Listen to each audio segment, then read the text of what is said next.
আসসালামু আলাইকুম প্রিয় ফুটবল ফ্যান্স। আজ কথা বলবো বাংলাদেশ ফুটবল ও হামজা চৌধুরীকে নিয়ে।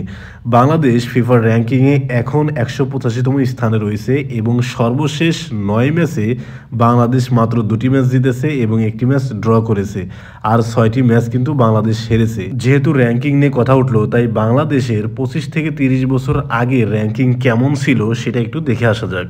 উপরের পিকচারে দেখা যাচ্ছে ১৯৯৬ সালে বাংলাদেশের সর্বোচ্চ র্যাঙ্কিং ছিল ১১০, আর নিচের পিকচারটিতে দেখা যাচ্ছে ১৯৯২ এবং ১৯৯৩ সালে ক্রোয়েশিয়ার র্যাঙ্কিং। ১৯৯২ সালে ক্রোয়েশিয়ার সর্বোচ্চ র্যাঙ্কিং ছিল ১১৩ এবং ১৯৯৩ সালে ক্রোয়েশিয়ার সর্বোচ্চ র্যাঙ্কিং ছিল ১১৬। প্রায় একই সময়ে বাংলাদেশের র্যাঙ্কিং তখন ছিল ১১০। ২৫ থেকে ৩০ বছরের ব্যবধানে ক্রোয়েশিয়া কিন্তু ২০১৮ বিশ্বকাপের ফাইনাল খেলে, পক্ষান্তরে বাংলাদেশ কিন্তু ফিফা র্যাঙ্কিংয়ের একদম তলানিতে পড়ে যায়। বাংলাদেশ এবং ক্রোয়েশিয়ার মধ্যে এই যে পার্থক্যটা তৈরি হয়েছে মাত্র ২৫ থেকে ৩০ বছরে। এই ২৫ থেকে ৩০ বছর বাংলাদেশের ফুটবলে যারা দায়িত্বে ছিল তারা যে পুরোপুরিভাবে ব্যর্থ সেটা কিন্তু প্রমাণিত। এখন একটু হামজা চৌধুরীকে নিয়ে কথাবার্তা বলা যাক। হামজা চৌধুরী ইংল্যান্ডের অনূর্ধ্ব ২১ টিমে কিন্তু খেলেছেন এবং ইংলিশ প্রিমিয়ার লিগের লেস্টার সিটির হয়ে কিন্তু খেলে থাকেন এবং তার পজিশন হচ্ছে ডিফেন্সিভ মিডফিল্ডার, কিন্তু মাঝে মধ্যে তাকে সেন্ট্রাল মিডফিল্ডার হিসেবেও কিন্তু খেলতে দেখা যায়। হামজা চৌধুরীর পরিসংখ্যানের দিকে যদি তাকাই তাহলে দেখা যায় লেস্টার সিটির হয়ে এখনও পর্যন্ত তিনি ১৩১টি ম্যাচ খেলেছেন, গোল করেছেন ২টি এবং ৪টি অ্যাসিস্ট করেছেন।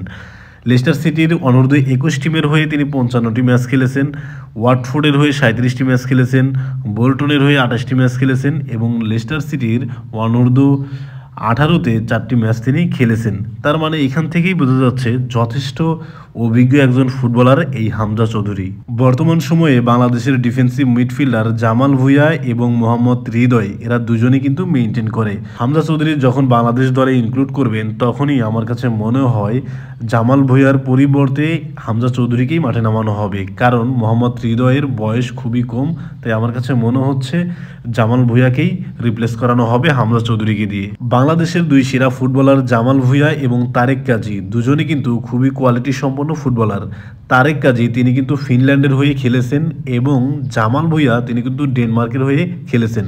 এরকম দুজন ফুটবলার পেয়েও বাংলাদেশের অবস্থার কোনো পরিবর্তন হয়নি। হামজা চৌধুরী বাংলাদেশ টিমে জয়েন করার পর বাংলাদেশ টিমের কেমন পরিবর্তন হয় সেটা সময়ই বলে দিবে। জামাল ভুঁইয়া, সোহেল রানা, মোহাম্মদ হৃদয় এবং মোরসালিনদের সাথে হামজা চৌধুরীর কম্বিনেশন যত তাড়াতাড়ি ভালো হবে তত তাড়াতাড়ি কিন্তু বাংলাদেশ ফুটবলের জন্য কল্যাণকর হবে। হামজা চৌধুরী বাংলাদেশ টিমে কেমন পারফরমেন্স করতে পারে সেটা অবশ্যই কমেন্ট বক্সে জানাতে পারেন। ধন্যবাদ।